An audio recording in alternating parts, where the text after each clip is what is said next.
data analytics gives you the advantage of getting to answer questions in a faster time.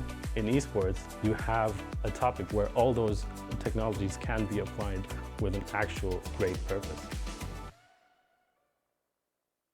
There's only one more series left today, and it's going to be an elimination series between EG and LGD. The winner of this gets to play against Secret in the losers finals.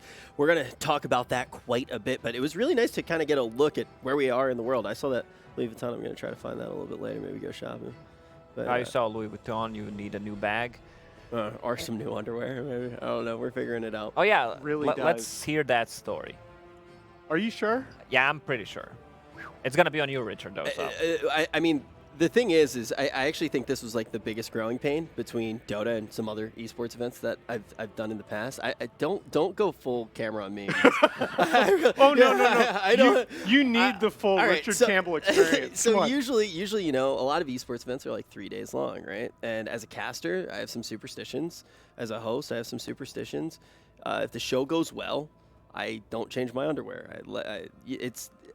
Like athletes do this, like it's not that weird. Like athletes do it. My socks and my underwear, I don't wash them. I like keep the luck on them, and then so after day 1 and day 2, I change. Wait, my what is underwear. luck? Is it the brown or the yellow one on the underwear? Which one's the luck? It's all part of the same potion. It's all part of the same. No, but seriously, anytime I'm doing a show, if it's going well, I don't change my underwear and my socks. I mean, and just to add to this, by the way, you also forgot your deodorant on this trip, correct? Well, that was a secret. Yeah, I forgot to. No. And so now you know why Lacoste is the MVP of the panel, because he sits here. Is that why he makes all those stupid faces? Is that actually why he's making all those faces? Wait, Black. Oh, Black yeah, and Black. Lacoste. Black's just. Oh yeah. No. Actually, Black does that regardless of his environment. Black can be in the middle of dinner and he'll. Wow. Okay. Richard, do you at least wear it inside out? No. No, just. Oh wow. No. I just wear it. I wear it. It's good luck. It's good luck. I listen to the same song every morning if I'm having a good show. Well, yeah, I do that too. Yeah. I listen to the same song, put on the same underwear. Like the second I get back to the hotel, like, butt naked. Right, like I'm not wearing it outside of the show. It's reserved for the show. And that line has been crossed once again. Right. Oh, did I just? No, it's okay. It's okay. Keep going, dude. Keep going. You guys asked me to talk about this. I wanted to talk about EG versus LGD, one of the most anticipated matchups of this entire tournament. Figuring out who will play against Secret. And we can start to get into the nitty-gritty. I feel like we did, even though we already have got into some. See you on Reddit again. Oh yeah. I don't think it's that weird. You're slaying it's it, totally dude. fine. You're slaying it. I really don't think it's that weird. Situation. Yeah. No, I actually really don't think it's that weird. Like this show's a little bit longer, so I've been pushing the boundaries a little bit with what I'm comfortable with. But I do have some bad news for you. It is a thing. Like as you get older, your BO gets worse. Like you do. I'm actually not kidding. Like you do that in 5-10 years, and you'll just hate yourself.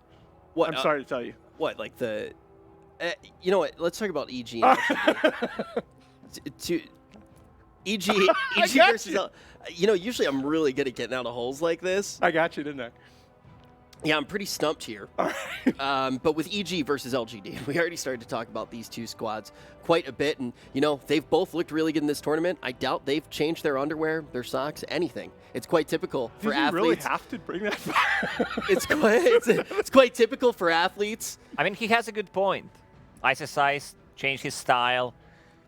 He's wearing shoes instead of flip-flops. Suddenly, they lost 2-0. I mean, arguably the best content piece ever besides True Side is Ice with no pants at TI. So, Well, yeah. And now we are going to see a pretty long road for EG and LGD to get here. We're into our top 4 now.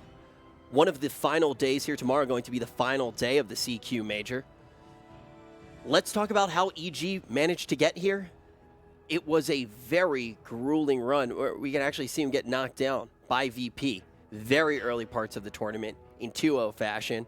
And then VP just kept grabbing 2-0. Secret takes one map off of him, and now VP waits to see who their opponent will be in the grand final. But EG, I think one of the things that you also noted, Nahaz, before we did take our quick break to talk about everything that's been going on here in China, we mentioned that EG definitely hasn't looked as strong. Even though they're a team that typically does look really good in the losers portion of the bracket, they haven't looked quite as strong this time around.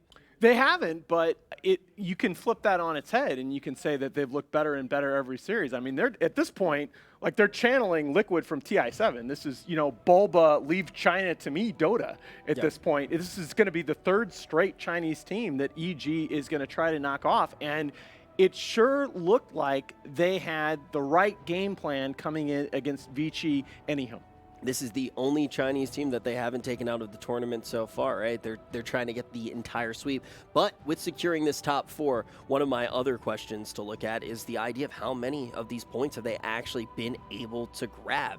Because we talk about VP, they're happy. Secret, they're happy. And actually, first, I do want to ask with Secret. Have it on the screen. Yeah. Oh, yeah. So, Naz, sorry, Lacoste, but this is a math question, so you need to break out the big guns here. If Secret manages to win their next matchup, are they mathematically 100% through? So unfortunately, we got back late last night, and I didn't have a chance to run the full set of. That's not an excuse. You're right. Math never sleeps. It's a pretty simple matrix algebra thing, but I didn't have time to do it. I mean, what are we paying you for? I'm pretty sure that the answer is yes to that. Not for this, for sure. Okay, in practical terms. Secret in right now, like 95%. I'm trying you to, but I believe if they reach the grand final, they are mathematically assured. I believe you need to do some 6K. matrix algebra right now. I've been told by production we have a little bit of time. You got the paper, there's the pen. Lacoste. Let's talk about LGD's road though, because if you actually do matrix algebra? No. I have no idea what matrix algebra is, but I do know what a good Dota team is, and LGD is one of those. Oh yeah, definitely. It's going to be a hype match for sure. But if somehow EG manages to get a victory, we're going to have 3 European teams in top 3. So, you're betting on this series. What are my odds here? If you're offering odds in this series, always brings it back to what are that. my odds? Always brings your it back odds to on what? If you're setting odds for an outright bet right now, EG or LGD? I would say 57 for LGD. And the rest, you do the math. 40, 43, right? So 57%. 57%. So he's actually like I would have made LGD about a 3-2 favorite. 3-2 favorite. I think that's very, very close. Yep.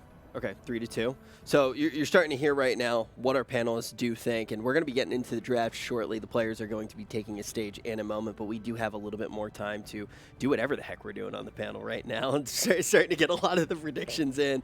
And one of the reasons that we do want to take this little bit of a break is because, look, one of these teams just played. And to actually qualify to get here, EG had a little bit more time to hang out, take a break, and get everything set up. But we wanted to make sure that we had an opportunity to talk to you guys about what we are about to see. So with LGD, they're probably pretty satisfied with their performance so far. But if they do drop out here, would this be a pretty big disappointment for this team?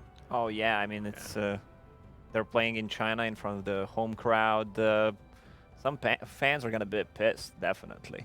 Yeah, this was like the first time that we really started to hear them get rowdy. Like, we can even hear it back here. They kind of take the analysts, like they take all the super nerds and throw them in the very back of the venue. The casters get to be the...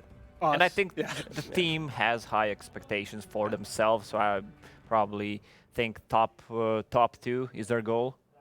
Top 2 for sure. Yeah, at least. Well, we heard that from LGD too. They wanted to get that win against VP for sure. We heard in an interview not that long ago, and I like how you look at those papers, like you're reading something. There's nothing in there. There's some doodles. It says EG. Wards do no damage. EG against VS, whatever that means. VS Ehome. Where's it? What is this word? You literally wrote that on my page to try to get me to say it. Like, that was your setup to try to make me say a word that you spelled it wrong. No, it's correct. It's not. Did you actually, peanuts. Lacoste? Did you actually try and run that play? Oh Are you allergic to peanuts? It does not say that. What? This is some black level shit right now. No, Yeah, black. It would be way less smooth. That's like this is. Oh man. So this would be a black question. What does this word mean? All right, No. I mean, you have stop. some smiley faces written. All right, so the Tusk God, 80% win rate on Tusk is no surprise, and Nahaj just started hosting. 100%. You guys, get me out. So the Tusk God, Nahaz. Yeah, FY, baby. We know it. Xnova, I was going to say this after the interview. Xnova, I'm so impressed with what he's done over the last 12 months or so. I mean, this is an SEA player, alum of Warriors Gaming Unity, and I think briefly of Clutch Gamers. And he came over, much like Ice Ice Ice did for a while, he came over from SEA and had just this tremendous success with a Chinese team, playing a position in the hard 5 role that requires a lot of communication.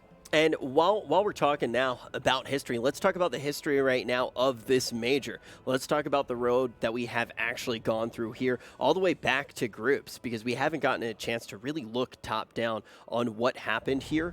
And now that we do have that opportunity, I kind of want to say, like, what has it looked like? What has the meta started to shift towards? Because tri-lanes was kind of the big topic when we did get here. Is that still going to be a focus for the rest of the tournament? Absolutely. I think that a lot of the things, we got the verdict early on that a lot of the ideas that eHome brought to the table at the minor were going to be echoed by some of the tier 1 teams. And I think the big thing was early on too was, again, the lack of diversity in the hero pool, and that's just been blown up in the last 2 days of play. Yeah, it's crazy how quickly it shifted, right? Yesterday, 6 new heroes. Yep. Today, we see some of them repeated. Then we get another 2 new heroes. 6 + 2 = 8. So I've been learning math too here, Nahas. It's not matrix algebra, but you're getting there. Some teams are probably just saving strats. They don't want to reveal too much. Sure. They know that they're going to get to the later parts of the bracket, play in the semis, play in the grand final. So they're preparing to play against the good teams. They have stuff prepared. And our players now have kind of ended their break. They're preparing to actually take the stage right now. So we're going to get into the hard facts, the hard analysis here, and talk about EG versus LGD, talk about that head-to-head matchup just a little bit more. Who do you think is going to take it, Nahaz? I know you already made slight predictions before, but has anything changed over the little bit of time where we got to sit and just talk about these teams? Again, I think that what makes it variable is that EG has shown this kind of steady improvement, series by series. They look like they're figuring things out, but this is definitely the toughest hurdle they've faced yet. I still have to go with what I've seen, not what I think. And that's, I've seen LGD play the better Dota out of these 2 teams from start to finish in this tournament, so I still have them at about 60-40. But I would not be surprised. It dropped from... No, 3-2 is 60-40, same thing. All right. So, again, 60/40. There you go. No, I think that EG will need to bring something a little new to the table, but they've been able to do that in their last couple of series. It feels like I've been doing math instead of math. I mean, you're not Draskell, but all right. So we talked about how those numbers could be shifted slightly. If EG prepared potential warding here against LGD, that's something that we saw Fnatic actually do very well. Even though it wasn't enough for them to win the series, we saw them take that into account. What else does EG need to focus on if they want to skew the scale in their favor? Nahas? Again, I think it's the 20 to 30 minute team fights need to be super clean. And this is part of the knock on EG is that they have these 2 super talented players, and so oftentimes it feels like, as a fan watching them, that they can get away with not playing perfectly because either Artur or Sumail is going to pop off and carry them. This is the kind of series I don't think you can afford to lapse into that thinking. Yeah, I definitely think that is the case. We are in our top 4 right now. I don't think you can really drop the ball at any point here. One of the other talking points was EG going for the late game quite a bit. Do you think that they can consistently make it into the late game? Well, depends what kind of a draft they go with, but maybe they should focus on winning the early game, get the good lanes for them so they don't have to play from behind all the time. So you think focus on the lanes and then maybe have more of late game insurance? I mean, we see heroes like Phoenix coming out in pretty much every draft from them recently. We see the OD coming out from them in, I think it was the last last 5 games we see OD coming out for them. So they've been going for a very clear strategy. Do you think that is one that's going to do what you're saying? Well, Fly was known to be the best Phoenix player in the world when Phoenix was not this good of a hero, and it's a comfort pick for him. It brings so much to the table in terms of team fight, healing potential, especially the Roche fights, which is really crucial, especially the second Roche, and I expect him to stick to this because it's working. Yeah, I mean, does LGD let them stick to this, though, especially with the OD? I actually think they might because I think it was Lacoste that made this point earlier in the tournament that a lot of the egg hitters, right, your Ursas, your Linas are kind of gone, your Miranas are kind of gone from the meta. PA is left, obviously, and then sort of Jug, I guess, would be another egg killer. But there aren't that many left. So you wonder, again, we saw LGD bring the Queen of Pain back at the end of the last series. You wonder if they're going to bring back some of these older heroes that were counters to Phoenix. And this was something that was mentioned by you actually yesterday when we talk about, okay, we're starting to see so many new heroes get broken out at this point in the tournament. It's like, okay, what can we actually expect to see later in a major? Some old stuff coming back. Dota's like fashion, man. I mean, these old heroes just feel like they come back in style, right? Keep bringing it back to fashion. Yeah. I'd love to hear Well, I mean, Nahaz, you still owe me the most useless stats that you know. You promised me, you didn't say it. We got distracted. the most Do you need useless another stat. minute? I just need gave you another an minute. hour and a minute before. I mean, Okay, I also want to say the answer that popped into my head was not Just really say it. appropriate. All No, right. No. it's a really good feeling, though. You know, every now and then you get the notification. It's like, hey, we're going live. Players need a little bit of time. Yeah. And Nahaz turns to me and he goes, don't worry. If everything goes wrong, I can freestyle rap. Oh, yeah. And I just want, and Nahaz, I don't know. I don't know if we're there yet. But it's nice having you on my team, man. All right. Really I tell you what, if we get a long tech delay, we'll do it. I'll never work in Dota again. No, Production just told me that Bulba isn't feeling well, and we're gonna have to. No, I'm kidding. That'd be great.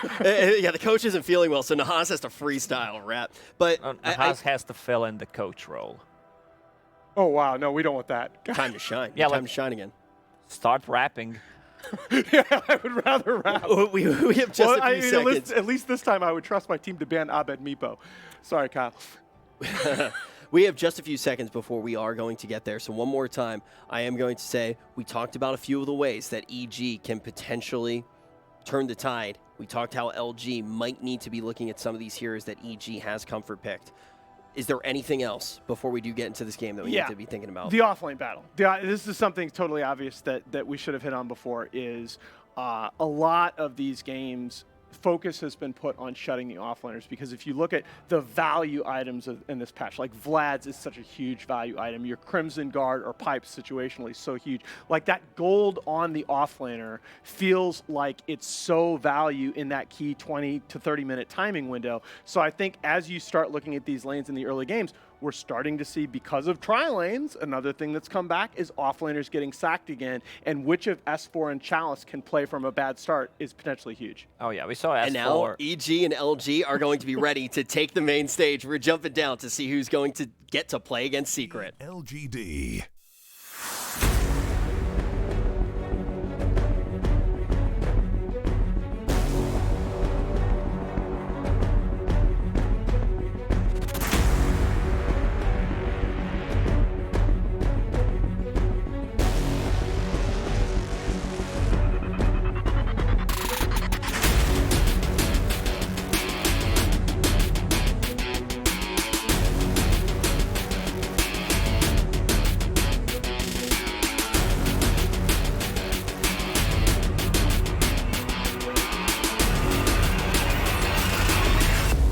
Please welcome on stage Evil Geniuses.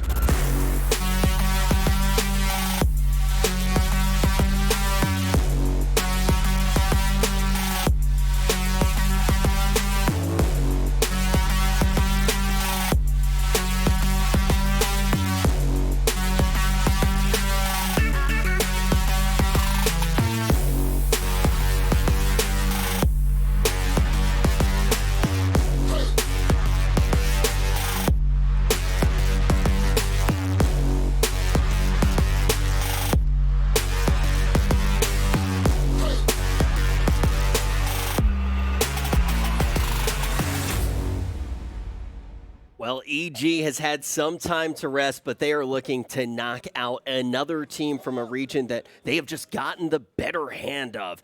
Now LGD is going to be able to take their seats as well. Hot off a victory to get here. Momentum may play on their side. Some of the key things that we've already talked about is EG. They've been drafting a pretty similar style throughout the entirety of the past few days. I think we saw a few things in their draft earlier on that we didn't quite like, but they have course corrected. LGD, on the other hand, although they were able to beat Fnatic, Fnatic did find some weaknesses in their game plan, and the question is whether or not EG is going to be able to do the same. But we're going to get into the draft and start to get some insight into what these guys are playing for. Lacoste, you were the one who was starting to say we really do need to see how they draft. See, are they going to go for the late game? Are they going to change it up here? There's no reason to be holding any secrets any longer. You need to move forward. When you get the quarterfinals, semifinals, teams draft more late game oriented lineups with 2 cores that can scale, sometimes even 3, because you want to rely on the late game. If game goes late, you want to have that advantage. I also think, though, we haven't seen today what we did see yesterday to a certain degree, and that was teams playing scared. We saw a lot of teams playing scared a little bit earlier on in the tournament, and that resulted in slower games, but also those picks that are insurance policies with sometimes a little bit too much of a cost, Nahas. Yeah, I mean, that is definitely a thing in these tournaments, that especially in a tournament like this one where it's been very chalky, you get down to this stage of the tournament and most of the teams that are playing have been there before. And so you're not going to see those same kind of unforced drafting errors as we're gearing up here for the main event for tonight. I also like that EG has been mixing up the Sumail picks a little bit more. That 5th pick, Death Prophet, in the deciding game against Fnatic I feel like it's a pick that a lot of teams would have shied away from.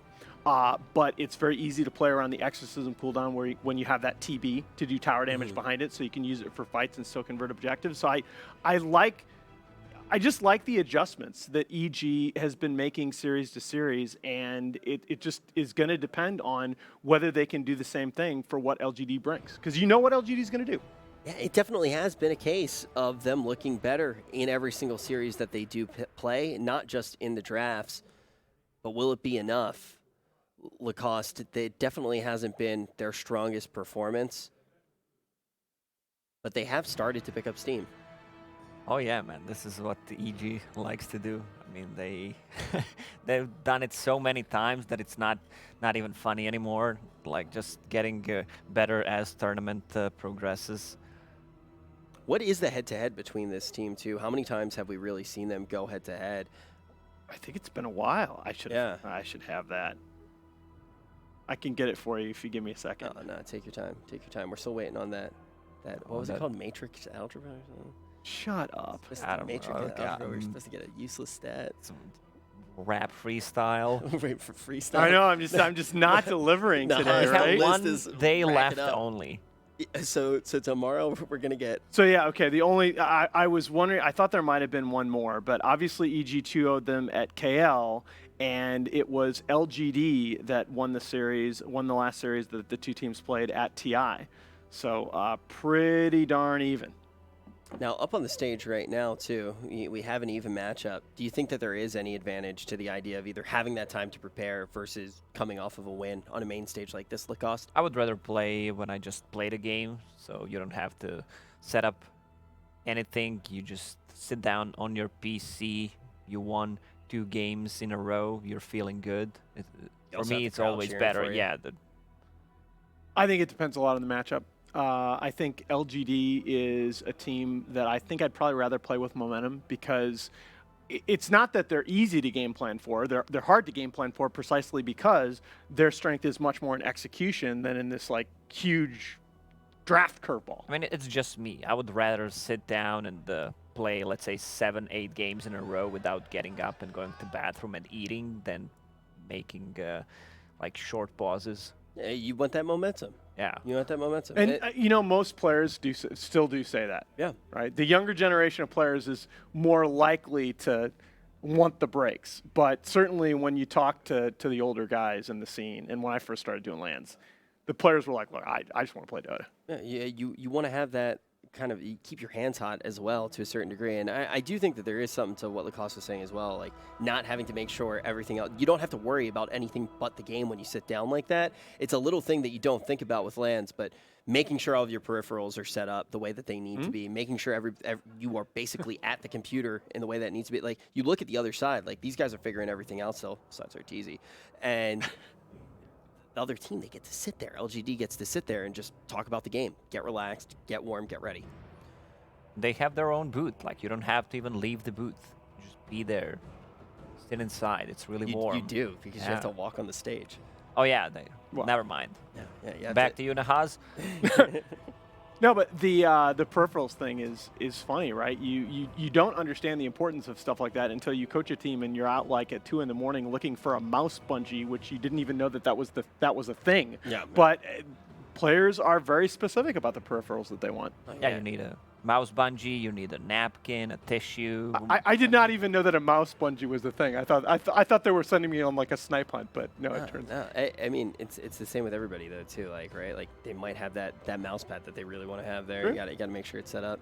Same way that some people have like lucky socks or whatever. Or don't change their underwear. Yeah. Yeah. I gotcha. I'm with you. For sure. Yeah, we're starting to see some patterns here. I want to know who gave Crit like the sub mouse pad that Crit's been using, because apparently he lost his mouse pad before that last series. Like Things like that matter, right? But I want that sub mouse pad if I can play Earth Spirit like that. Yeah, there you go. Maybe towards the end of the tournament, you try to grab that mouse pad for yourself. But we're going to be getting into the draft soon here. We will see really quickly the tournament statistics from these teams, both coming in around similar game length that matches what we've seen in the tournament. All up and down the board. Stylistically, these two teams are just so similar. They have been, as you've mentioned a couple times now, Rich, like playing a little bit more late, a little bit more greedy. Those 2,300 GPM, that's right at the top of this tournament. What's the average game time, Nahaz? Average game time is right around 35 minutes. Oh, so it's moved up a little bit. It's ticked up a little bit because you had that 58-minute game, EG versus eHome, and then a couple other games on the longer side. Now, when we talk about EG playing for that later side too, something that was really interesting, Lacoste, that you brought up is you think their decision-making is better in that later portion of the game. You think if they do get there, the decisions that they make, much cleaner. They're able to navigate through situations much better. Going against LGD, is this a team that they can outmaneuver in the later portions of the game when we see it being a team that is perfectly comfortable going into the later stages? LGD is not the team that it's gonna allow them to make so many mistakes and not get punished. So EG needs to step up in that department for sure. Inevitably they're going to punish them, but let's say they get through the early portions of the game. EG doesn't have to worry about that. Let's just talk about late game decision making. Oh yeah, EG's been doing great in the late game. It's always been like that. But LGD's late game, we saw in the previous series, they did not have mega creeps, and they decided to dive the fountain. So not what you expect from a team like LGD for sure. So we can definitely see, though, with both of these teams being comfortable in that area, one of EG's advantages throughout the entirety of the tournament that has allowed them to stay alive in the lower portion of the bracket may not come into their favor nearly as much. See, I think one of the big things about playing against LGD and teams of a similar style is if you go back to what OG started doing at TI, and that was prioritizing early tower damage. Like, not even necessarily tower kills, but showing lanes that can chip away at that tower, can get that tower down to like 50 or 60% health pretty early on, because that way you make the rotations a little bit more predictable. Oh my God, you two. That was a funny face. That was a funny face. I don't know what he was doing. I'm glad we're off camera. Oh my Lord. That was, I don't know what that face was. Oh wait, it was, that look at like that. A roar of a champion. Fly and I wear the same glasses. I never noticed that before. Okay. Well, those are actually the same exact glasses. It's a little weird. Okay. That's crazy. Whatever. All right. Well, you can see, too, that the players have been getting their headsets on now, which means we are starting to get close to the draft. These are the same mustache that you have, Richard. That's pretty similar. That's pretty similar. IO going to be hello. TBOD first phase ban. Double core bans. I said it. You did? Before the game started. You absolutely I would be did. surprised if there's OD ban or even Medusa ban, but they decided to go with the TB. It's Ortiz is one of the best heroes, and maybe they don't think they have enough to deal with it. I still feel like you want to ban Beastmaster though, against either one of these teams. I still feel like that hero, when I talked about that chip tower damage a second ago, that's a hero that does it for you as long as he has a reasonable lane, almost all by himself. First game in 5 games that we are going to see EG not have the OD at their disposal, targeting that TB as well against Arteezy. I really do wonder if they're going to take the Phoenix off the table in the second phase as well. This leaves a lot of good heroes in the pool. We have Tusk, Lich is still there, Grimstroke, Elder Titan, ET, yeah. I still think both of these teams will be looking hard at that Beastmaster pick, though. That's a hero that's been, first phase banned throughout the tournament, and we've seen teams trying to figure out how to play against the Beastmaster. There were some counters in terms of Enchantress, not in this tournament, Chen, but I don't personally think it's that effective. Well, Secret's showing a bit of Chen. Liquid tried to pick Chen against Secret, and that worked terribly. You would expect LGD to open with either of the Elder Titan or the Tusk. I would favor the Tusk as well, but then you're kind of leaving EG if they want to go for it, like a Medusa Elder Titan opening, which is insanely good. Yeah, the Tusk. I think that's the easy call there, and EG I think is much harder. Oh, Mag PA All right. open. Okay. Straight away. There we go. Ooh. LGD are going to have a lot of reps against this strat, though. We saw so many teams trying to open with this in the early phases of the tournament. Falls out of favor a little bit. We see it get banned quite a bit. One of the other things that we typically do see getting banned, though, is Centaur as well. That's going to be something that does make it through here. Yeah, you've got the Centaur, Beastmaster, Elder Titan all still on the table here for LGD. Depends on what kind of Grimstroke lanes too, if they want to go do for. Yeah, Centaur's in the pool. That's a lot of magic The damage. Grimstroke there, you have to insta-ban Doom now. I feel like Doom and Grimstroke is the best combo now. I mean, it It certainly feels if you have PA on, well, I mean, It feels PA better can get than Doom. Grimstroke Lich to me. I agree. Especially with again what we've seen from Doom, just the way he's able to consistently get those utility items up even when he's being sacked. We've been seeing that combo more and more as well. Mag PA, though, this is one of the nice things, too, with what we've seen from EG playing that one strategy, really prioritizing the OD. It just leaves this wide open. I can't believe Elder Titan is still in the pool and it's not being picked. By the way, EG, one of the teams that is probably most likely to stick with that Magnus at a core position. S4, the original Magnus spammer, the son of Magnus. A lot of Tusks in this game. Magnus, Tusk. I like it. Right? But Tusk can't be a unicorn. He's got 2 of them. He's not a unicorn. He's a bicorn? No. I'm not sure that's the word. That's not a thing. Yeah, you definitely It's can. not a thing. Again, Timbersaw, we're banning out the... It is possible, not likely, that EG could do something really weird and go like PA and Terrorblade. What animal is Tusk? He's a walrus, right? Or he's like a... Oh, yeah. Yeah. Yeah, he's And that's why he has a walrus punch. I- Makes a lot of sense. You asked that, I was like, that has to be a trick question. Yeah. TB is, though, banned out. Oh, dumb. so- Oh, my so- gosh. Okay, I'm done. There you go. Back to you, Nahaz. Again, I would expect LGD, even with the Walrus Punch already on board, I would expect LGD to pick some kind of BKB solution here. Okay. Again, you have to deal with that Deso BKB timing of the PA where she can get those 2 items online at 25 minutes and just destroy. And maybe that's part of EG's solution. They know they need to be strong at that time in the game because that's how LGD wins. All right, Dazzle, we forgot about that hero. And I wouldn't be surprised if EG just bans out Doom straight away. Boy, I will be a little surprised if they don't. You're definitely They do looking have for first Doom pick in here. they do have first pick in the 3rd phase though. So they could shove Magnus back to 4 and block pick the Doom. That is correct. They're taking a lot of time. Tidehunter, though. Oh, okay. Centaur. They decide they'd rather have the Centaur. Noticed that very early on that it didn't get banned out, but now is Doom just the auto pick here for LGD? Well, maybe not, because EG, they don't have to pick it here because EG can't really pick it. Doesn't really fit into their lineup. Okay. So I think you could, if you're LGD, no harm in locking it down here, obviously, but you can leave it for fourth because it just doesn't fit with what EG. Medusa is still in the pool. Oh, yeah. Seems like EG PA has a counter. They played PL before. I'm surprised that we did not see more of a PL because the hero.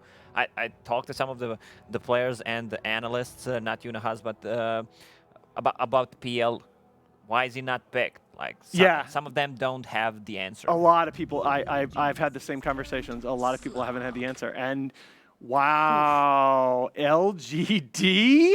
Are you LGD is going to borrow a page from the secret playbook, and they see this beefy strat of EG, and they're going to try and take advantage of these extended fights with the Slark pick. You can get out of every single spell on side of EG. You know what that is? That's also pick Medusa, I dare you. Yeah. That is also, we see where you're going with that draft, EG. Do you want to pick Medusa and have that same matchup? I don't think that lane should be that favorable for Slark 1v1, but certainly seeing it maybe versus Sumail would settle that issue. If someone told you that Slark is gonna appear at quarterfinals, semifinals, as his first appearance and doing good, doing different kind of an item build. Maybe in this game he needs to get the Silver Edge because the hero just loves to battle Shadow Blade against the P8, the Breaker. Also, he can break a Centaur. And of course, just again, for the newer fans, I should not be presuming that Slark would be mid. The obvious default would be the safe lane Slark. I feel obliged to clean that up. Because I know one of the nice things is I've gotten a lot of people on Twitter saying that they're watching this panel and they're actually pretty new to Dota. Yeah, this is a good pick. I like that a lot. I like it. I was thinking about it. They need some kind of a spell that Slark can't get away from. That continuously applied Static Storm to get rid of Slark's ability to Dark Pact off debuffs. It's the same theory of Disruptor against the problem is, if you don't have vision, you usually use Thunderstorm, not Thunderstrike to get a vision of a target, but if he uses his Q right away and you don't have a ward, you're going to lose the vision on him. You mentioned vision, though. That, by the way, is the other value of picking Slark. PSG.LGD have to be looking back at that game one in particular against Fnatic and saying we lost the vision game. One of the easiest ways to shore up your vision game is picking invis heroes. You go all the way back to the Manila Major. The biggest play for Liquid in that major was Matumum and Slark giving vision for a 5-man mind control Ravage. Yeah, so potentially already seeing one of the weaknesses that, although, and this is important for a team that does want to go far in a tournament, they beat Fnatic. But there were still issues there. They see them, and they're trying to shore them up here in the draft already. Going deep into that reserve time, though, LGD now as they look for their fourth pick. Are they really going to go away from the Doom? Absolutely they are. So 2 good counters for a Dragonite out of the pool already. There's no Timbersaw, there's no OD, so they can get away with the Dragonite being a 4th pick. Usually it's saved as a 5th pick. But now they have 2 flex picks, Slark and Dragonite. Both can go either mid or safe lane. 5 seconds remaining. You still, it's interesting to me too because you still don't have the dedicated BKB breaker, but I'm less worried about it now because you have Slark's ability to sort of just hop around in team fights, building up those essence shifts and effectively wait out the BKB. And you've got Dragonite who provides that instant blink initiation to mitigate the BKB carrier. So I think that is an elegant solution. And you're seeing EG don't expect anything fancy. They're going to go ahead and ban the offlane position. I like as a counter to a mag. I just like Enigma as a hero. Like, you're gathering around the RP positioning, and if Enigma has good positioning for himself, you just get on top of them, something that can get. There has to be something that I'm not seeing, by the way, that there has to be some reason that LGD is not picking Doom that I'm not seeing. Or they could go for, let's say, Underlord. They could use a hero that builds into these It's a team little fighting bit. items. It's a little bit passive, but it does give you that. Underlord, you talked earlier, Rich, about the insurance policy idea. Underlord's an insurance policy that I quite like because he relieves the pressure off your lanes. He's a pretty good high ground defender. I still love the Doom here, but Underlord is just fine. Great to see the draft go this way, though. I think already kind of seeing everything that we talked about when we're previewing this matchup get answered so quickly, even in the bans, seeing OD get banned out, and the fact that EG is just like, yeah, we did it. We just left Mag PA completely open. And there's okay. This is one of the first heroes that you were talking about, Nahas. I cannot believe it made. I mean, double roar versus double doom, and the sustained pressure that this hero can bring on the EG side of the map. This happens so often, right? You forget about a hero because we talked so much about him early. Yeah, and it's like, okay, we talked about it so much early. If it was going to get through, it should have gotten through by this point. You almost think that it gets banned out, but there it is. I actually, I had it in my head as banned out. But by that point. It happens, right? Wow. Oh, man. These lineups, though, absolutely insane. But let's start to talk about... Sumail, go win the game. This is it, man.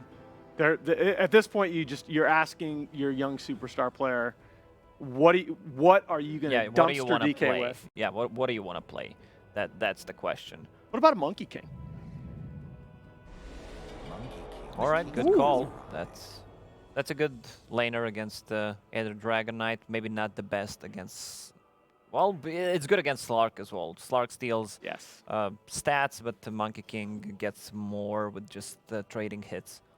This is a sick draft. This is an absolutely sick draft by both sides. Yeah, this is one of those situations where is there any weakness in either of the lineups? Is there one thing where you look at these drafts and you say, okay, if I was going to make a strategy to try to beat this lineup with the tools that the other team has, this is how I would do it? The big question is, can LGD hold down this Monkey King in lane? Because Sumail could just destroy this game. Absolutely destroy the game. So you're looking for Sumail to take over. Does that mean that you're going to favor EG in this one? Oh, I like LGD's draft so much. Okay. But yeah, I'm going EG. You're going to go EG. Lacoste, how about you? I like LGD's draft a lot. There's so much sustain. These heroes are going to be beefy. I think the only problem they need to take care of is Monkey King. All right, this series is going to be for top 3. We're ready to get it started. EG versus LGD starts now. Yes, indeed, it does. Rich, and ladies and gentlemen, we've got a full house here today. EG versus LGD Fogged. It's a rematch of one of the previous matches that we saw at KL where EG was able to knock out LGD. How you feeling about this game, and how you feel about this draft? They left Elder Titan in the pool. No, just kidding. That's not what I'm going to say. I knew it. Right, that's of course what I jumped to. We were both kind of saying it's like maybe on the Dragon Knight is one of the little things that I'm a little concerned about, but he's one of the ones that actually does get really farmed and does get really big, so definitely can work on him. I'm looking at EG's draft. I think the one concern for me is that they could get into a point where if LGD is able to actually get good lanes and just start running at them, I'm worried. And I think that's where the Monkey King comes into play, why they want to pick it, because he's like the tempo setter for their team to just be able to fight back. Because LGD, they group up with a DK with this Beastmaster and this Slark like running around. Panel mentioned a lot of the vision game. It could really catch EG off guard. Because Disruptor, this is a hero that does not like to play Dota when you're just being ran at. When you're just getting your building sieged by a 5-man unit or a 4-man unit, and a Slark is like hunting in the back lines, it can be really scary. Totally. That is sort of the dream scenario for this LGD lineup of what they want to do. Completely control the vision, ensnare them in their base. We got a little turtle running around there on the ground, and some wonderful alt chat as well, as there's please no Greevil Laster. That courier is actually really hard to notice. Isn't that nuts? Dude, this is the strat. What the heck? Look at it. I mean, it's pretty damn cute. Oh my god, it's adorable. It's It's a really long cute. neck from Land Before Time. Aw, Littlefoot. Well, sleigh bells are ringing, and this game is about to start. And at least as far as the laning stage starts out, is there anything that we really need to be concerned about? The panel was talking about getting a good matchup for Sumail mid. Is Monkey King versus DK that matchup? It kind of goes both ways. Like, of course, you're going to get the Jingu stacks up, but DK has so much natural armor. We're going to see how this one plays out, because you also can play around your Breathe Fire, so you mitigate a lot of that damage. I've seen it go pretty even. It's just going to be a bit of a regen war between the two of them. Top lane, so we have Slark, who's traditionally kind of a weak laner, but they've got Tag Team and they've got Grimstroke to make it quite a bit stronger versus the side of EG's, which is not really the strongest. I mean, it's Disruptor and Magnus. I mean, if you can get a great skewer, then sure, but besides that, I do believe that LGD has a bit of a stronger one in that. They even have the Hawk scouting down bottom, so they know the lanes for sure. They see S4. They kind of expected it anyway, but they are telegraphed of these lanes.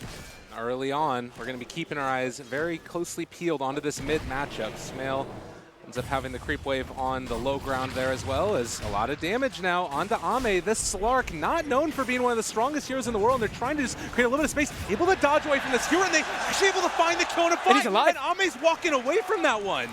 Oh my god. Oh, chasing. They want to get this kill, and he's still hanging onto those stick charges, so Ame will live through all of that, and you can hear this crowd is going to be waiting on every last hit. Yeah. I was talking about how the mid lane can be even. For the most part, it's very volatile though, because the problem is that if Sumail is always able to keep Jingu up his top again. Oh my god, they find him there with the secondary hit on the Stroke of Fate, and now Fly also just taking punches. This is a lot of regen that's going to need to be traded out, and Xnova could have even think about going for that next Stroke of Fate. Doesn't look like it's going to connect though. It's just such a strong lane. They've got Grimstroke and Tusk. They've got Tag Team with a very good ranged hero that can give the right clicks, and Grimstroke is a pretty damn strong tri-laner too. So mid lane, we see Sumail starting to pull ahead because he keeps getting these Jingus. So he has that just much more denies and last hits, and I mean, maybe he's actually just getting crushed. So I've seen this matchup be 50-50 a lot of times, but Sumail can be one of those that pulls away. And you talk about those couple of kills there also, and it's down bottom where S4 is also dominating over the Beastmaster. Yeah. Wow. I mean, I'm just staring at mid. This is level 3 versus level 1 almost. Maybe it's now hit level 2, but oh my god, Sumail is absolutely going to take over that one.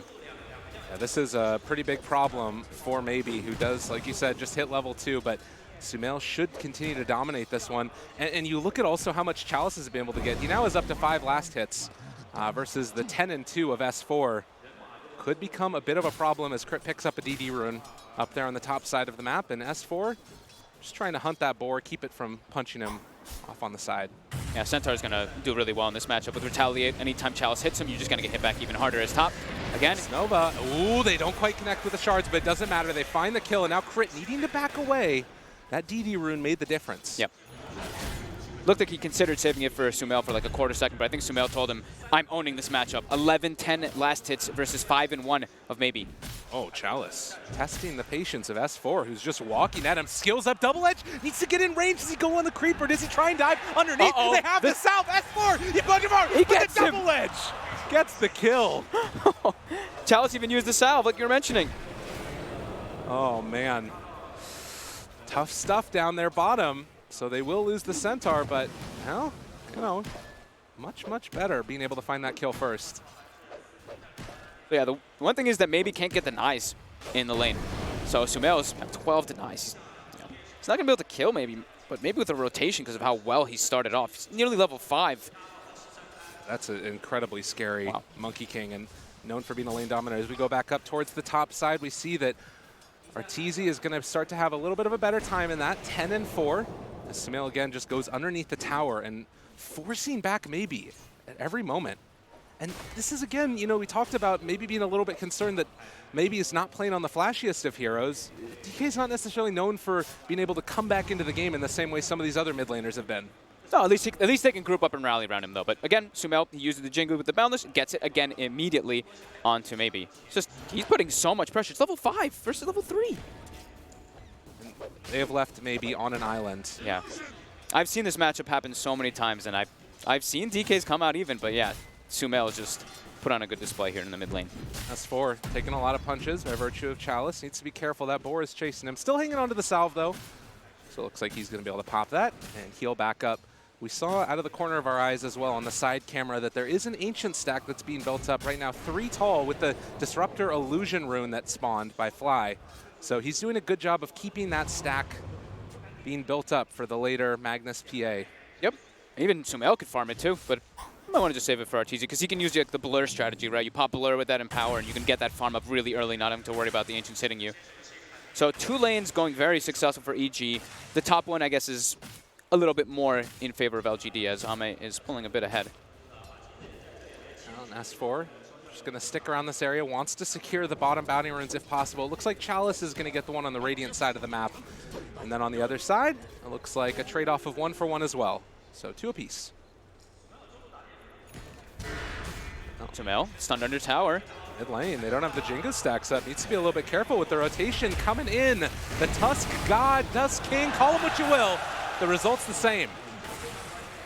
That's how you fix your mid lane a little bit. There's a quick rotation when Sumail gets over aggressive because it's Sumail. He's gonna play as aggressive as possible, and you know that just from the way that he is as a player.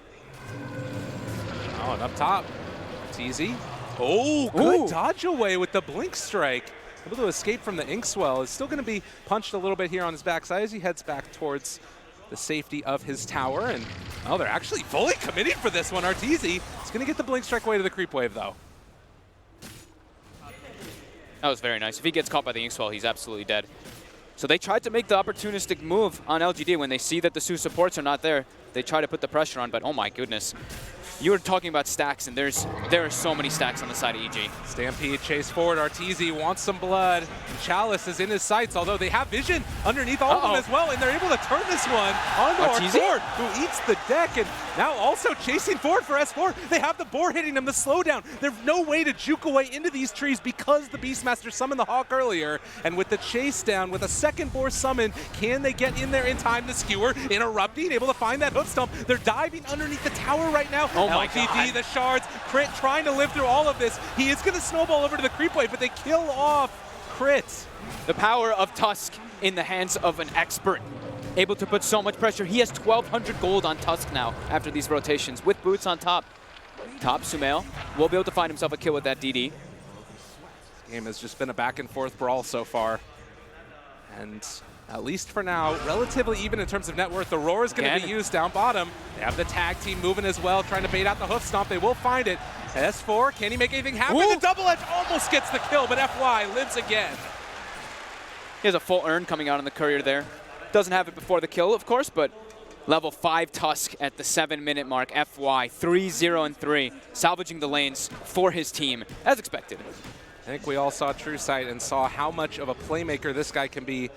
And showing it yet again, 3-0-3, has the full urn completed, 7.5 minutes in. Now we'll see the beginning of the farm from EG. As they're farming 1 triple stack, they have a secondary triple stack, and they have another, I think, 3 or 4 stack on the Ancient. So just really prioritizing that, and this is where I feel like LGD could try to take advantage. When they have DK ulti, they can start to pressure these towers, rotate in. That's exactly what they're going to do in the mid lane. They're smoked, they're ready to try to put this pressure on the mid tower.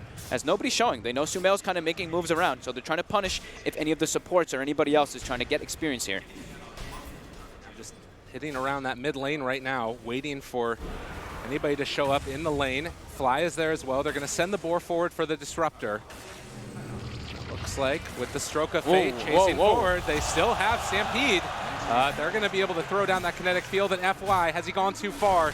S4 wanting to chase this, and with Arteezy moving into position, they have the hoof stomp, trying to kill off this Tusk. He's so tanky though, and the Inkswell able to actually turn this one back around onto S4. Do LGD really want to go further forward for this? He's still under control. He has the tag team, and now there's going to be the Dragon Tail to walk away Snowball on the creep. To the side. He's going to be able to get up towards the mid lane yet again. There's a good amount of damage coming from the Thunder Strike, and he can't quite get the shards. He tried. Will be punished. Stampede now chasing for more. All of EG is here pretty much as they chase and try and find the kill. The buyback coming from the Tusk. The Brawl is going to continue the Dark Pack in onto everybody. They bring down maybe, and now trying to find themselves a little bit more here. If they could take down Ame, it'd be so great for them. As Chalice takes down Crit over to the north as well. Ame turning, trying to find this kill onto Sumail under the cover of the Shadow Dance, trying to go into the Mischief. Isn't going to be able to get the lifesteal off, and Arteezy has also dived in now. EG have lost 3, and LGD want to find more. Fly, can they kill him off as well? Chase under the tower. Arteezy's back into it. This battle's been going on for a minute and a half, and they might kill Ame. Great play as X-Nova also under fire. This is the 3rd time that FY has been in here with the freaking snowball. They chase forward with the Zeus as well. Arteezy is down. S4's back into the brawl. What in God's name is happening mid? That was a great sequence of it. FY, when he TP'd back in, he didn't have the snowball back up because he just had died using it. Gets glimpsed back to base, comes back. Crazy amount of aggression coming out. This is what we wanted. Absolutely. Just straight battling. It is just about the 10-minute mark, and we've had 19 kills. Yeah. And this is the one thing that we were saying is that LGD wants to do. They want to be running at EG. They want to put them on the defensive when they're playing with this Disruptor. Fly is only level 4, and this Disruptor, we didn't get to talk about it too much because of all the other things that were going on, but he can have a great game versus Slark if he can get an early level 6 as Chalice. Oh, walking away, the slowdown coming from the boar, and that keeps him alive, although Sumail Boundless Strike just barely off the mark. They throw out the Phantom's Embrace. EG is here, and it looks like they won't be able to find a kill. They really need to try to find level 6 onto Fly. As soon as he has that, this Slark's game becomes way more difficult. You just throw the ulti on top of him, and it just puts a ton of pressure on him. And we see Ame, he knows what he wants to do this game. He wants to be a late game monster. Went for the Midas on top of that Treads at a pretty damn early time as well. Wants to be as big and tall as possible. And, well, it does look like LGD is set up again in this mid lane with the DD on maybe. LGD recognizes that they're like, oh my god, you know, there's a PA and a Monkey King on the enemy team. They have incredible scaling, but it's not like LGD can't scale either. If they itemize properly, their scaling can get there into the later stages because they have such good vision advantage in this game. Yeah, that so often is the big deciding factor, is just who you see when you see them. Yeah. And right now, they're seeing a free and easy kill on the Fly. How Walrus Punch hurts. It's the pressure, just keep running at this Disruptor. And maybe it can just be this big indomitable force in the middle. Double roar! The roar on the boat! They have the Dragon Tail for the follow-up as well. There's the RP, though, to try and turn it. They've already taken down this Monkey King. Where's the damage that's left over for EG? They're trying to get it with that Empowered Chalice. Will finally hit the deck. Now can they kill off? Maybe. He's so big and tanky, and FY, snowball forward. He's been a little bit separated from the rest of his team now, but S4 moving into position, trying to find that hoof stomp, the double edge, to kill off this big, bad Dragon Knight. They take down the tower, but they're going to lose 2 in return, and now the Glimpse pulls back in the Tusk, who also will fall to S4. Dove a little bit farther on the side of LGD. EG will be able to punish it this time, and Arteezy with some much needed kills, because he's just been dying a lot. He's 3, 3, and 4 on this PI. He's not getting the free game like this Slark. Ame didn't even try to show up to the fight. He's just like, I have Treads Midas. I'm going to farm. I am not joining you guys all the way behind the tier 2. I will take bottom tower. And we were mentioning the pressure that can come out from LGD's draft. They continue doing so, and just look at the tower advantage right now. They have taken out 4 already, and EG has only really knocked on that top tower. EG now looking to try and maybe secure that one for themselves. It has definitely felt like it's just been all about, you know, when Arteezy gets the time to farm, he farms. And then they match the aggression by showing up in numbers. Slark is going to be an issue, though. He's going to go for that Blink Dagger, so then when he has that, he's not, I mean, we've seen this build like rising more than the Shadow Blade. This game could be, he could try to go for it maybe, the Shadow Blade anyway for that Silver Edge build up, but he's prioritizing the Blink so he can get involved and just get those quick pounces to grab him down. And now we're going to see that blur that we were talking about, Arteezy farming Ancients. S4 looks like he is going to be the next one brought down. They actually used the Roar on as well in mid lane. Sumail going for the Mischief, able to dodge away from the stun. Nicely played there as well. And the Boundless Strike bringing down this Dragon Knight. He's very tanky, but is he tanky enough? Is the Skewer pulling him back in closer to that mid lane? X-Nova will be able to get the walk away, but as they build back up the Jingu stacks, eventually maybe falls. A very different role than we've seen him play on throughout most of this tournament. They cut that net worth down a huge margin because Arteezy also farmed a huge Ancient stack during that. So it was a 4K advantage, and now it's swung all the way only to 2K, and the experience is just fluctuating all over the place because of these dives. So now they do have Disruptor level 6, but they are under so much vision. We look at LGD's wards on the map, and that's how they want to be playing. They want to play the vision game. They want to keep running at them and putting the pressure on. Now they have the blink on the Slark, so now Ame can join the fray. And I think that, you know, part of the reason for this is how much longer those Observer wards have been, or rather Sentry wards have been sticking around, the extra 3 minutes on him. But it's also going to show that in this big tanky meta, when fights are lasting so long, the panel talks about it, a lot of people have talked about it, Slark becomes a monster. He really does. And they're looking to make plays. They've got Armlet finished up. They've got some pretty big, not huge item times, but some item timings that allow them to keep fighting. And that's what they want to do versus this EG draft. Don't let them back up and just farm with Empower. Have to keep the pace up on the side of LGD. And we have seen a couple of times maybe go down on this Dragon Knight, but it's largely been when the rest of his team has had to abandon him. Yep. If he's in the middle of a fight and there's other people to provide some cover, it feels very difficult to kill off that Dragon Knight. So they want to make something happen. They've got Blink on crit at a pretty damn early time again. So Magnus already has Blink, and I believe S4 is about to have Blink Dagger too. So EG, it's not like they can't make aggressive moves either. they can actually start to make those when they have Centaur Blink Dagger, because then it can give the opportunities for Crit to get good RPs, and it can let Fly get those glimpses. LGD, they've been playing around this side of the map here. It does look like it's going to be the majority of these bounty runes going the way of LGD, as Ame picks up 2 in the bottom. They've got the blinks. They're looking to make a move. They can try to go for a tower here, too. They were able to kill top earlier. Now they could turn this one into another objective if they can get a the big scan kill hits. out of it. They know he's there, though. Yeah. And the Hawk already placed down within vision. LGD wants to Tusk is fight. in. They're bringing in Ame as well. The pings come. They know that this Slark is moving into position, but so too does Slark, having his ultimate get removed off of him. Yeah, he's pinging it. He knows that there's a... He's actually thinking it's on the bottom side more. They might miss the D-ward here. They've got 2 sentries. Let's see if X-Nova finds it. Does he put it in between? Might. But nonetheless, also doesn't know. towards the mid lane. He's not too sure where it is. Yeah, he's not going to find it. He's going to go check again. Ame's now going to go back over and try to give him more information. In the meantime, the rest of LGD is kind of invading the jungle here with Chalice leading the charge. They're trying to get all these D-wards, keep their pressure going. They did use DK ult though, so now that's going to be going down soon. EG do still have a lot of vision out around the map. Maybe anticipating that this movement is coming in since they saw the D-ward, and FY is... Have they seen FY's blink? That's one thing that can really turn fights. Even if EG does get some like huge initiation, now the counter initiation is there for LGD.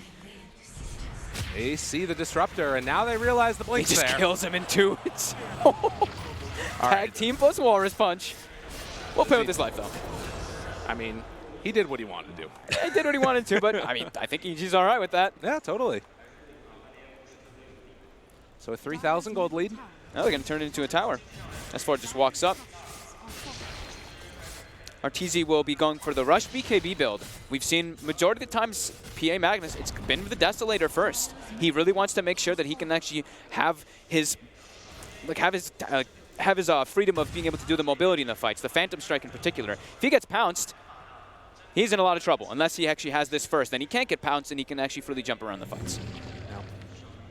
He is sort of scouting up there towards the north side of the map as well. Chalice is over in the creep wave, pushing it out slowly.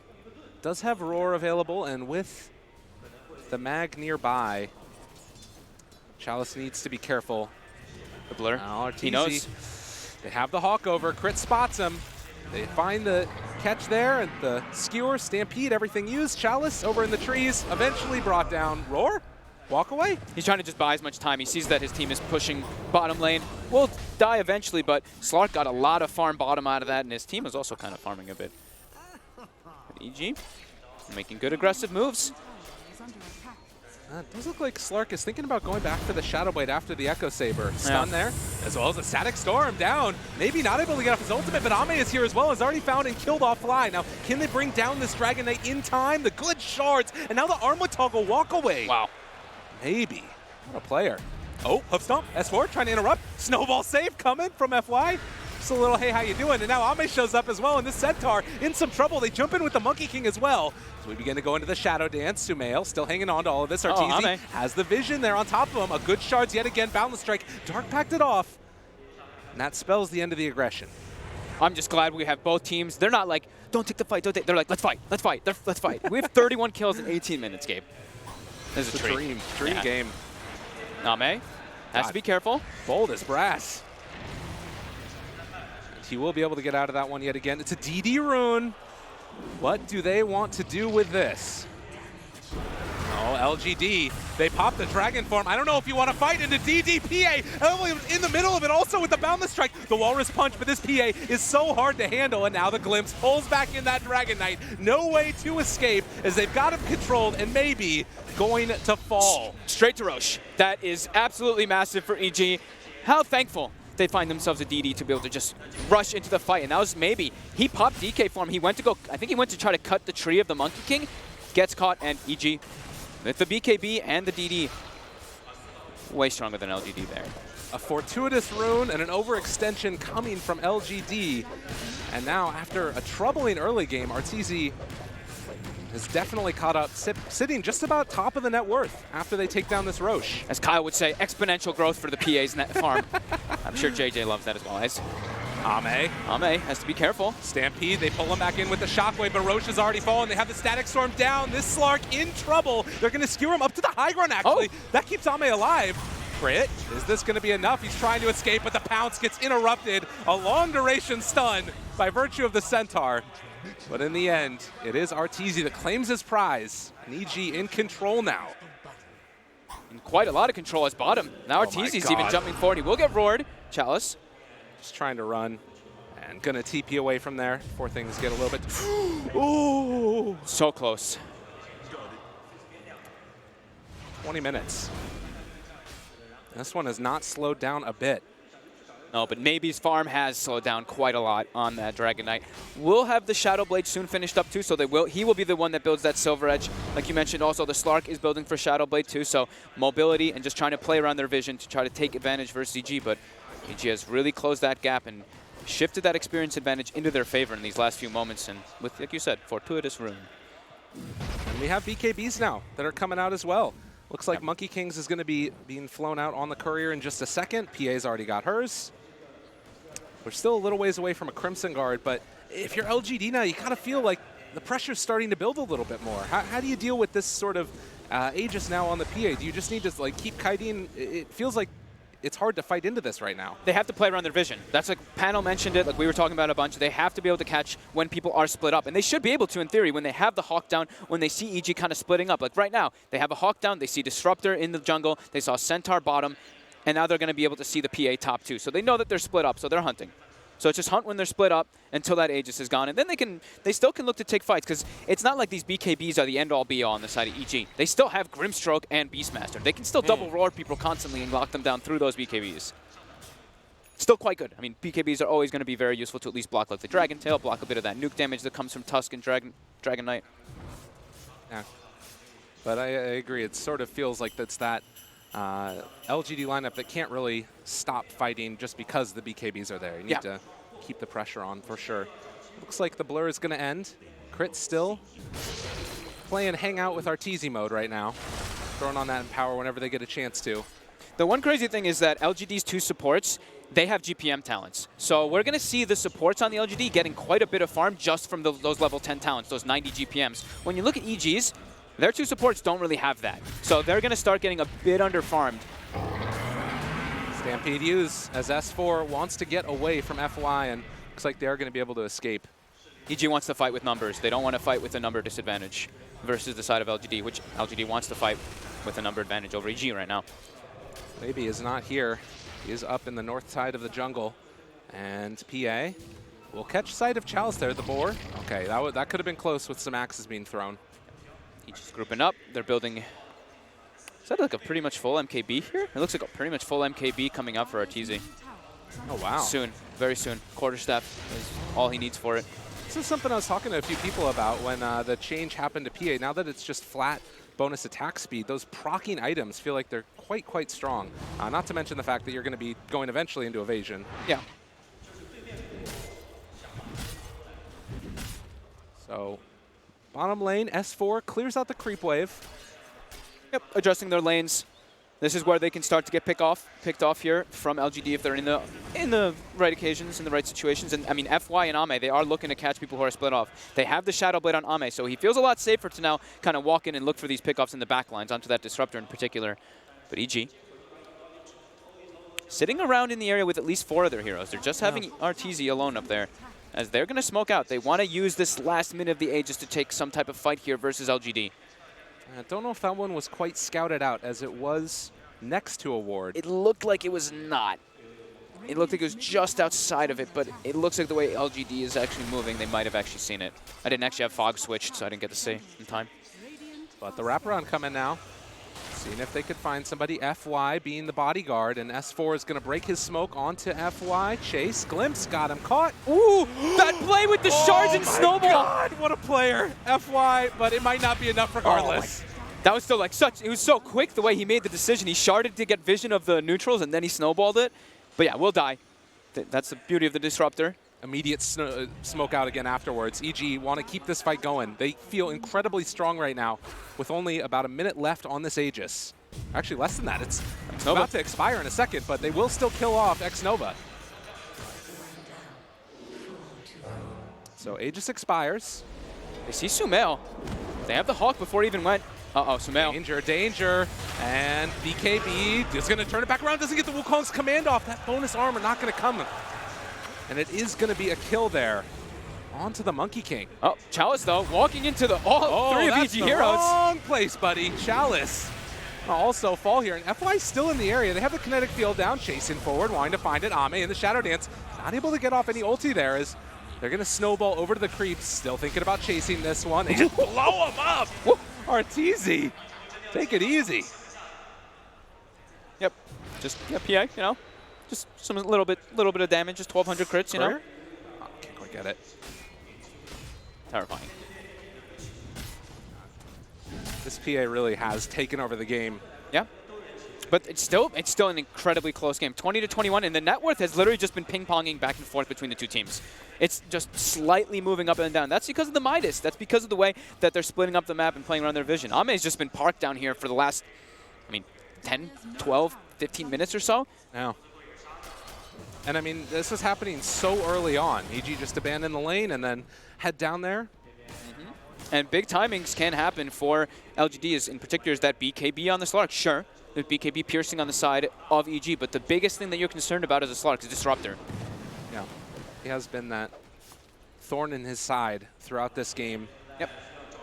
We have already seen, though, one of the snowball saves could come out later from FY. Significantly harder to do when you're trying to save somebody else. Yeah. So BKB's finished on Slark. They've got Silver Edge on DK. LGD could look to take a fight here. Big opening. They're all in the area, too. And this is a Silver Edge. There's a Sentry Ward down. They want to get him. They spot out that Dragon Knight and immediately going to walk away. Yeah, that's a scary sight. That's the reveal. They saw him building the Shadow Blade anyway, so they had to assume it was going to be a Silver Edge. But now they know for sure. As it is the Basher also picked up on Arteezy. So he's got a hell of a lot of damage and control now coming between just him, too. Immediate smoke coming. Was broken. Ame was not revealed because he was in a Shadow Blade still. But LGD now down on the low ground. EG kind of in an awkward position here. The Hawk is going to spot them moving over, and if LGD want to, they could potentially catch them as they're a little bit separated. Up here on the high ground, the first one to reveal is going to be Sumail. They're moving forward for it, but they have that Sentry Ward down, and he just gets out of there. The preemptive tip. Yeah, that was... Maybe it was because he was moving up and he clicked on it. I don't know. That was a very fast tip there by him, maybe. But he will back up. And that's as soon as the DK form starts to end, they don't want to try to take a fight. So when DK form is used, you've seen they're really trying to hunt and catch somebody there. But as soon as it's over, no longer. Level 20 talent for Arteezy gets the triple stifling dagger. Oh, lovely. And it does look like it's going to be a relatively longer Roche respawn time. About 2 minutes now till it's back up again. Ame finds S4. The hoof stomp in the midst of the pounce, and then the walk away from it. The triple daggers getting thrown out. Chalice playing around a little bit here with Arteezy, who's found that bash, but the Walrus Punch, and now the Roar, and now the Snowball. The Static Storm, it's not looking like it's going to do quite as much as they would have wanted with the Wukong spin. Actually, no, it catches maybe. He tried to push him out with the shards, but couldn't connect on it. And now EG has taken over this fight. They do not have their Dragon Knight. Chase forward, find Chalice, get the kills. EG dominant. They have to be careful to fight in these perimeter plays that EG has. When they have the Monkey King ulti down, when they have the Disruptor ulti down, it can be really hard to take fights because this Diffusal Blade is very annoying. Anybody who walks into it, they don't really have too many BKBs on the side. They only have one on the side of LGD. They just all lose their mana, and to the high ground EG goes, just off of that. Quick sequence of events. They don't have buyback on the Dragon Knight. Still 20 seconds until he's back up. They do have buyback on Chalice if they want to try and take the fight afterwards, but it's looking like right now it's at least going to be a lane of racks. EG just making like it happen. That. Oh, and they spot out Ame. Oh, the double crit! Oh, forward! Arteezy! It was just one crit, but 1,461 damage. OS Frog, please, and that's no buyback for Ame! He's 500 gold away! I mean, can they stay for more here? They look a little scared to go for the secondary racks because other people are respawning. They're gonna, you take those. Oh my goodness. Yeah, that happened.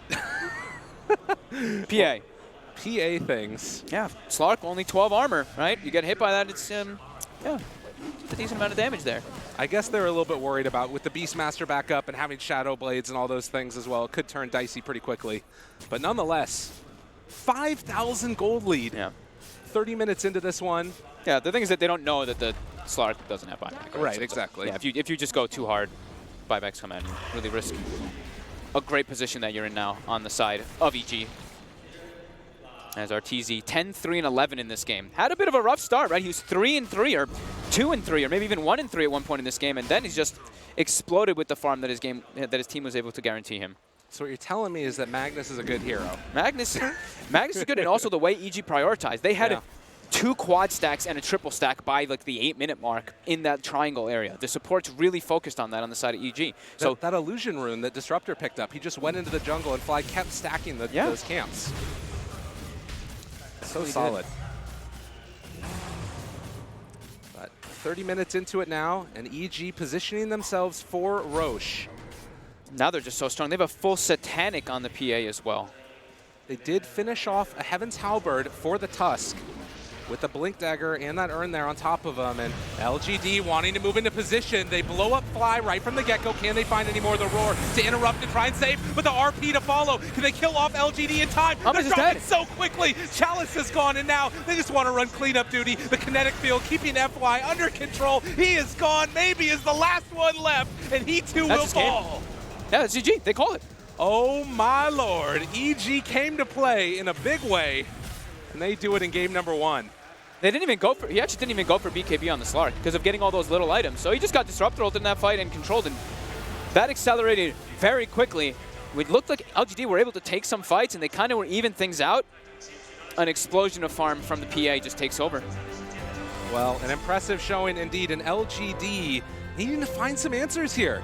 Elimination match. They don't want EG to knock them out again, particularly in front of their home crowd. Yeah. You know, we even mentioned it. We were like, maybe on a Dragon Knight, he does play the hero incredibly well, but we want to see him playing something explosive when he's playing versus a team like EG. He just played Quap last time, and he looked amazing on it. He made Quap work. He did make Quap work. Who else could say that? That's a maybe thing.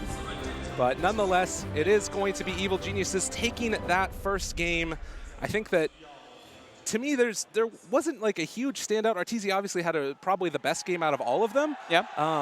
But it felt very much like a cohesive team effort. You know, Cheesy was probably MVP or Empower. Maybe Empower is just MVP. Just that little ability there. Also, I mean, Sumail, I said that this matchup is 50-50. I could be wrong about that one.